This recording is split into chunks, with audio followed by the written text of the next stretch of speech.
Совместным заявлением выступил посол Великобритании Джеймс Кариуки и еще 50 стран в Третьем комитете ООН по нарушениям прав человека в Восточном Туркестане. Как следует из речи Джеймса Кариуки, уйгуры и другие меньшинства, в основном мусульмане, в Восточном Туркестане продолжают подвергаться серьезным нарушениям прав человека со стороны властей Китайской Народной Республики.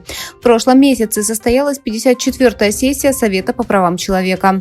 На заседании Верховный комиссар ООН по правам человека Фолькер Тюрк призвал Китай следовать рекомендациям, содержащимся в оценке, и предпринять решительные шаги по исправлению ситуации. Пока мы не видим никаких доказательств того, что Китай предпринял такие действия. Мы призываем Китай положить конец нарушениям прав человека в Синьцзяне, конструктивно взаимодействовать с УВКПЧ и полностью выполнить рекомендации, содержащиеся в оценке.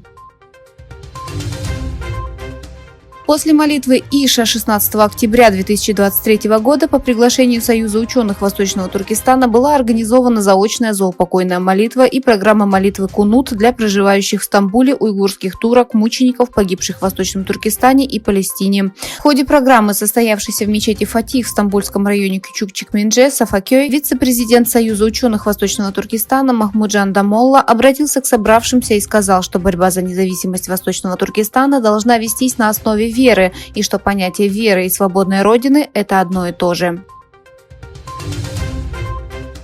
Сообщается, что Южная Корея, США и Япония установили трехстороннюю линию связи перед лицом растущих военных угроз со стороны Северной Кореи и растущей активности Китая в регионе. Южнокорейский чиновник сообщил агентству Йонхап, что между Южной Кореей, Соединенными Штатами и Японией была установлена линия связи и что эта линия тестируется техническими специалистами страны.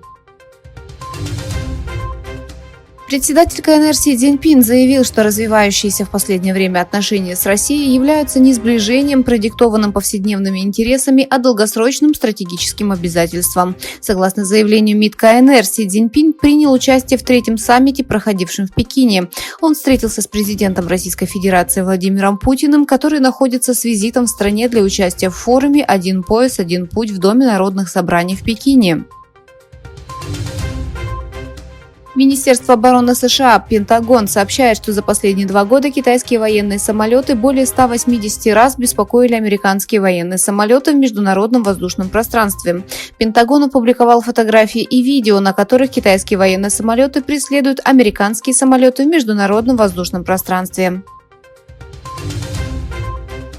Председатель Народного собрания Туркменистана Гурбангулы Бердымухамедов принял участие в третьем ежегодном саммите, прошедшем в столице Китая Пекине. Выступая на форуме «Один пояс, один путь», он заявил, что стратегия Туркменистана по возрождению Великого Шелкового пути соответствует стратегии Китая «Один пояс, один путь». Министр внутренних дел Франции заявил, что Бензима, который написал в социальных сетях о нападениях в Газе, имеет связи с братьями-мусульманами, не предоставив никаких доказательств. Замечания Дарманина прозвучали после того, как в воскресенье Бензима опубликовал пост в поддержку палестинцев в продолжающейся войне Израиля в Газе, в результате которой погибли тысячи мирных жителей.